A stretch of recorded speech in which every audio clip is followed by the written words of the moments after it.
আপনি ডক্টর ইউনূস সাহেব আপনি আমেরিকায় লেখাপড়া করতেন। 1970 সাল আপনি একজন রাশিয়ান নাগরিক, তার প্রেমে পড়েছিলেন, সে অর্থোডক্স খ্রিস্টান, তার প্রেমে পড়েছিলেন। সেই মহিলার দাবি ছিল, তুমি যদি অর্থোডক্স চার্চে গিয়ে খ্রিস্টান হও তাহলে আমি তোমাকে বিয়ে করব। ইউনূস সাহেব সেদিন আপনার মহিলাকে বিয়ে করার জন্য অর্থোডক্স চার্চে গিয়ে খ্রিস্টান হয়ে এই মনিকার মাকে বিয়ে করেছিলেন। আমাদের জানা নেই আপনি খ্রিস্টান থেকে 18 কোটি মুসলমানের দেশে আপনি কি আবার মুসলমান হয়েছেন না হন নাই। এটা আমি আজকে ডাক্তার শফিক জামাতের আমিনকে জিজ্ঞাসা করবো, নাইককে জিজ্ঞাসা করবো, আলেম ওলামাদের জিজ্ঞাসা করবো। আপনারা প্রকাশ্যভাবে ডক্টর ইউনূসকে জিজ্ঞাসা করেন 70 সালে উনি খ্রিস্টান হয়েছিলেন, সেখান থেকে উনি ফেরত এসে দিতেন। আমি আর বিশেষ কথা বলতে চাই না। অতি শীঘ্রই নির্বাচনের রোড ম্যাপ দিয়ে বাংলাদেশকে রক্ষা করবেন। বাংলাদেশে ভূ রাজনীতির ষড়যন্ত্রে আপনি আবদ্ধ করবেন না। আপনি একটি ইহুদি প্রতিষ্ঠানের কাছে আপনার চট্টগ্রাম পোর্ট ইজারা দেবেন না।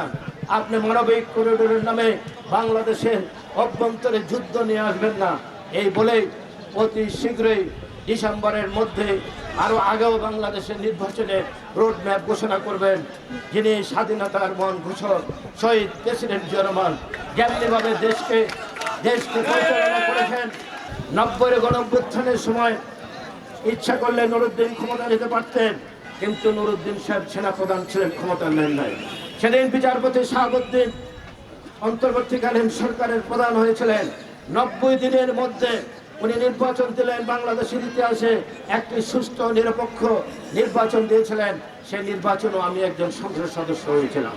তাই আজকে আমরা বলতে চাই, নুরুদ্দিন সাহেব ক্ষমতা নেন নাই, বিচারপতি শাহাবুদ্দিনকে সহায়তা করেছেন এই বাংলাদেশের সেনাবাহিনী। এই 5ই আগস্ট যদি শেখ হাসিনার কথা জেনারেল ওয়াকার শুনতেন, তাহলে বাংলাদেশের রক্তের গঙ্গা বয়ে যেত, বাংলাদেশে শেখ হাসিনা এখনো থেকে যেত।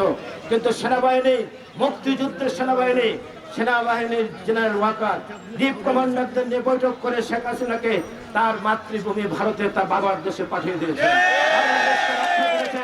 আর এই নাবালক বাচ্চারা আপনার দাঁড়িয়ে কেউ কেউ বলেন যে একজন ব্যারিস্টার হঠাৎ করে লন্ডন থেকে এসেছেন, যাকে সেনাপ্রধান নাকি সীমা অতিক্রম করেছেন। তাই আমরা বলতে চাই, আপনারা কাদের এজেন্ডা নিয়ে বাস্তবায়ন করতে চান? সেনাবাহিনী বাংলাদেশের ভ্যানগার্ড, বিএনপি বাংলাদেশের ভ্যানগার্ড, শহীদ প্রেসিডেন্ট জিয়া রহমান এই দলের প্রতিষ্ঠা করেছেন। এই দল না থাকলে অনেক আগেই বাংলাদেশের সীমানা মানচিত্র পাল্টে যেত। 90-এর গণঅভ্যুত্থানের পরে যেমনিভাবে দেশের মানুষ ভোট দিয়ে বেগম খালেদা জিয়াকে বাংলাদেশের প্রথম মহিলা প্রধানমন্ত্রী নির্বাচিত করেছেন, আগামী দিনে ভোট হবে ইনশাল্লাহ। এই দেশের মানুষ ভোট দিয়ে তারেক রহমানকে বাংলাদেশের প্রধানমন্ত্রী। খালেদা জিয়ার জনপ্রিয়তা, বিএনপির ধানের শীষের জনপ্রিয়তা দেখে আপনারা ভোট দিতে চান না। আপনাদের ভোটের সংখ্যা কত? সব দল মিলেও আপনারা 10%-এর বেশি ভোট অতিক্রম করতে পারেন।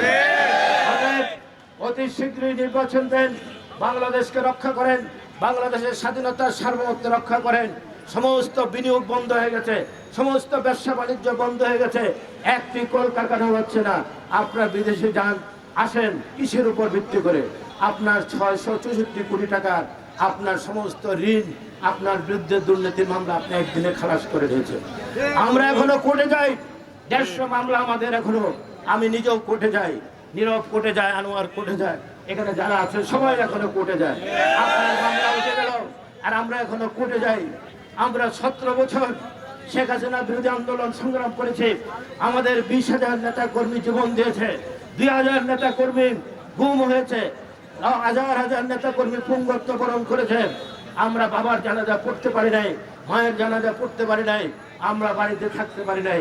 আমরা এই 17 বছর এই রাস্তাটি আমরা তৈরি করেছি, আর 36 দিনে এই দেশে বিপ্লব হয়নি। বিপ্লব না, এই সমস্ত ফালতু কথাবার্তা বলে কোনো লাভ নেই।